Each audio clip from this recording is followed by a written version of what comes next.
Hi everybody, welcome to the Colors of Beauty by Elle. I'm Isabelle. Welcome back.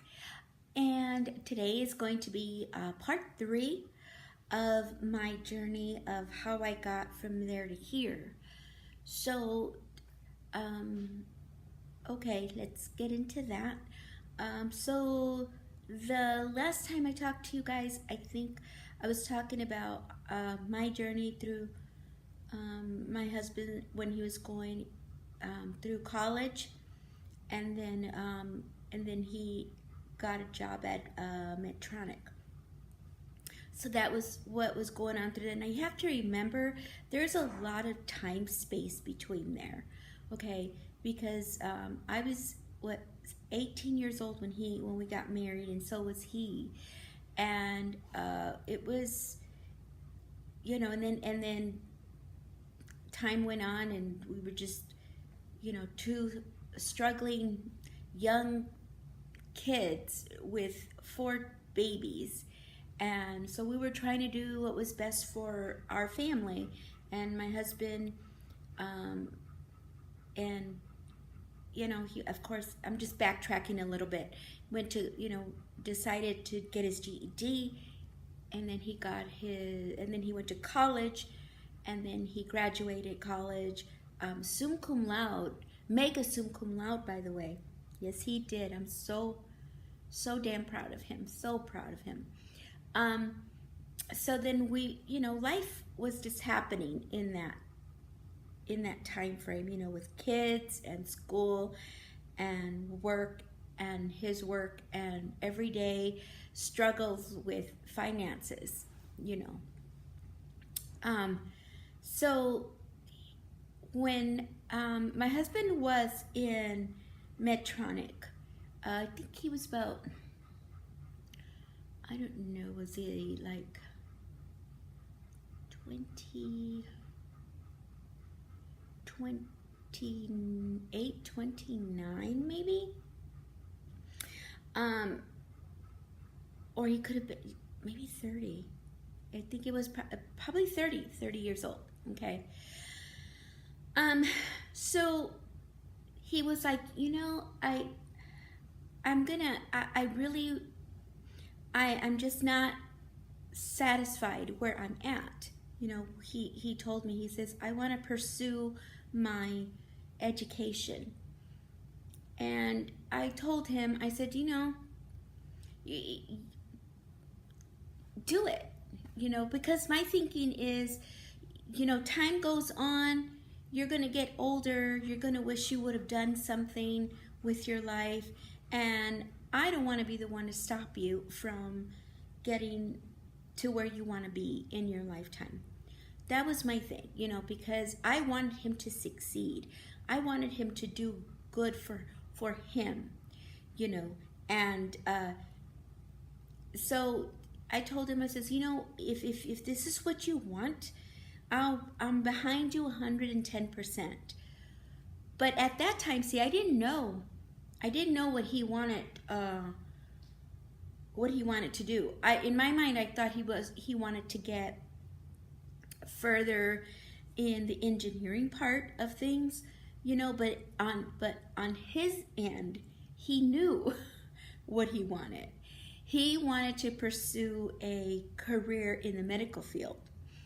At first, he told me, I think I want to be what is that? A therapist, or a sports therapist, or something like that. And I said, oh, well, that's kind of cool, because that's not very much school, a few years or whatnot. So, but he knew that he wanted to be a physician. Now, so then he's like, okay. So then we were talking about it and everything like that. So then he said, okay, I really want to be a doctor. And I'm like, my mouth kind of dropped. I didn't do it on the outside, but inside I was like, what? But then I was like, I kept really cool and composed, and I was like, and all these things were coming to my head, right? Like, how long does it take to be a doctor? You know, are we too old to do that route? You know, and then all these things were in my head, and I know that he was thinking the same thing, but this is what he really wanted to do. He really, really wanted to be a physician. So I said, you know what? I said, if this is what you really want, we're getting older, and it doesn't matter what you want to do with your life. You're going to get old whether you do it or whether you don't do it. So let's just do it, you know. So that's what, you know, he was looking into different schools to get interviewed in. So he, because what helped him too was the sciences, him having, you know, the science degrees and stuff like that. So that really, really helped a lot. So was looking to get a book to help him with his MCATs. That's a medical something, I don't know, this big, huge test that you have to take before you go on interviews to try to get into a medical school, to be accepted into the medical school. So he went out and he bought a book, an MCAT book. They had it at, you can buy it at the library, not the library, the, what is that? The bookstore, you know. And then he kept reading on it, and he kept doing tests on it, and you know, they would have like the test on in the books, you know, and then he would test himself, and he would test and test and test, and then so he's like, okay, you know, he went out, and he was still working at Medtronic at the time, and he went out and he found where he could do an MCAT test, you know. So he did amazing. He did amazing on his MCATs. He passed. And this took a few months. I mean, it wasn't like you get it, you study, and then, you know what I mean. It was a process that you had to do, and it's hard. It's really, really, really, really hard. And so, I don't know. And so, anyways, then we were like so excited, you know. So we were like, okay, you know, what now? So he was like, okay, well, he was still working. I had to tell you that, though, too. Like I said before, he was still working. So just imagine that you know, he was working and still doing all of this. He was like Superman to me. It was like, oh my gosh. So then, anyways, he was looking up to see if he could get into a medical school. So at the time, Arizona didn't have a medical school before then. But then they were just open. This medical school in Arizona was like only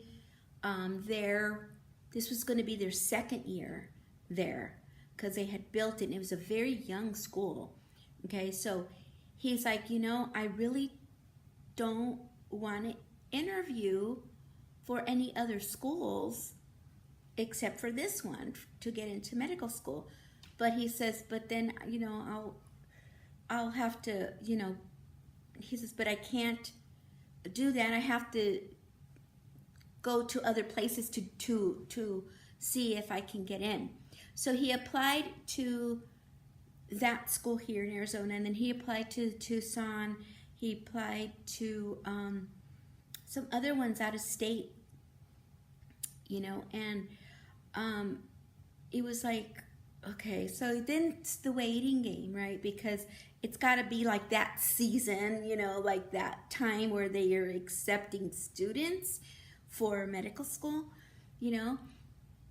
And so we were just like, okay, you know, any other day. And back then, you know, we didn't have telephones. We didn't have, you know, we didn't have phones like that. We had pagers. Remember the pagers where it was just a pager. You know, you get the phone, you get the phone, and yeah, and then you page him or whatever. Okay, well, he carried a pager with him just in case something happened with the kids or whatever. He wanted to get paged. So he had a pager. I was at home, and then I got a phone call, and there was this lady on the other end saying, "Hi, this is so and so from Midwestern University, and we're trying to get in contact with, you know, and with your, you know, with my husband." So I was like, oh my God. I says, okay, well, you know, he's not here right now, but can I take a message? She goes, yes, tell him that he has an interview. We have one more slot to interview. One more people, one more slot to interview. And that was, and that's today, and it was about what, 2 hours. 2 hours. I'm not kidding you guys. I'm not kidding you when I'm telling you this. Okay, and I'm like, you know what? He'll be there. He will be there. Just mark him as confirmed, and he will be there. She goes, okay, we will have him down, and he'll, you know, and we'll be waiting for him. I says, thank you very much. And I, you know, hung up the phone, and I'm like, oh my God, oh my God. So what do I do? Okay, what does Isabelle do? I'm like, all right, I gotta get a hold of him somehow. So, you know, and I can't really call him at work because he's like, this is a really big plant that he's working for, you know, a lot of different places. So I pick up the telephone, the landline, and I'm paging him, you know,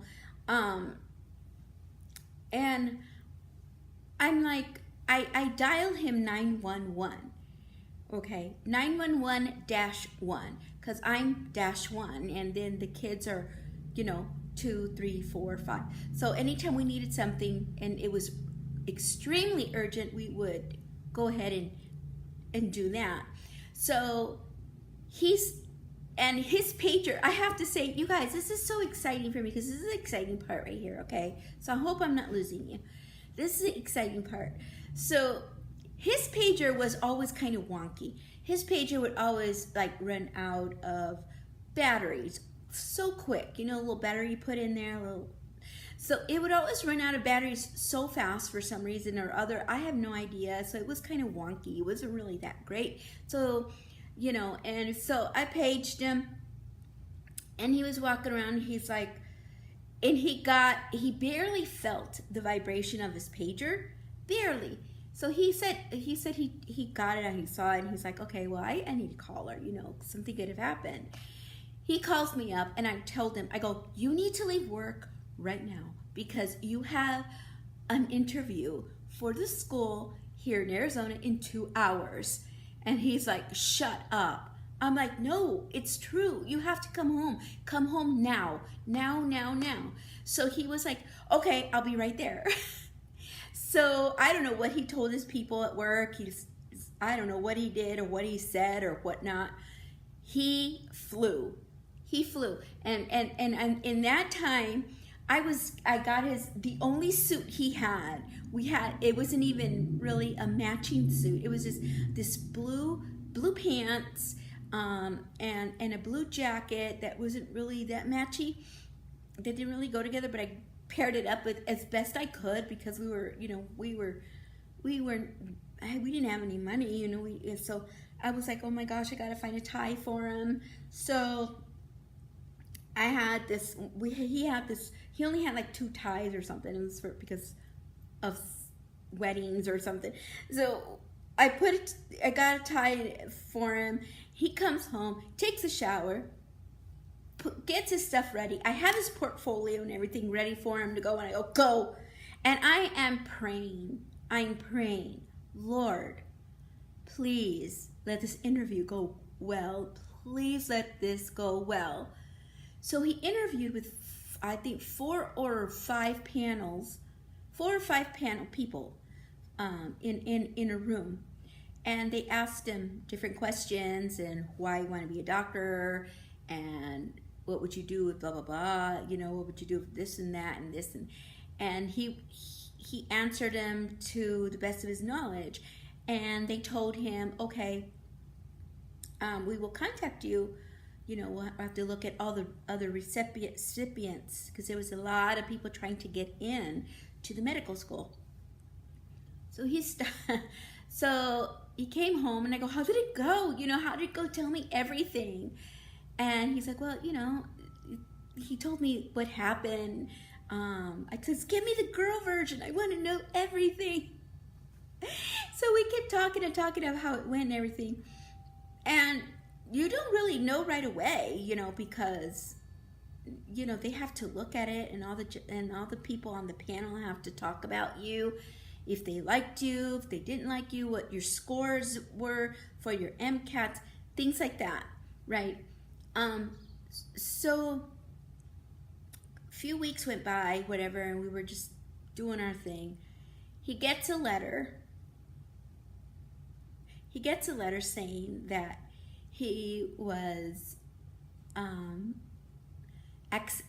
accepted into the medical school and to get in contact, and you have an appointment with this person on this date, you know. And I'm just like, we're both like scared and shocked and excited all at the same time. We were so excited and so shocked and you know, and it was just I don't know. It was mind blowing because we just never thought, you know, I mean, it was a long shot, you know, long shot, and he got in, you know. So yeah,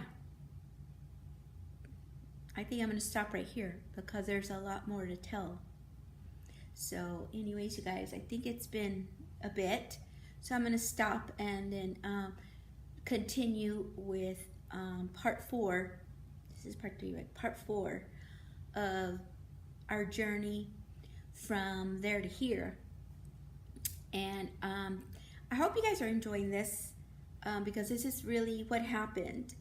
I'm not fabricating anything on, you know, so, and my kids will let you tell you that it's just because they went with us. Yeah.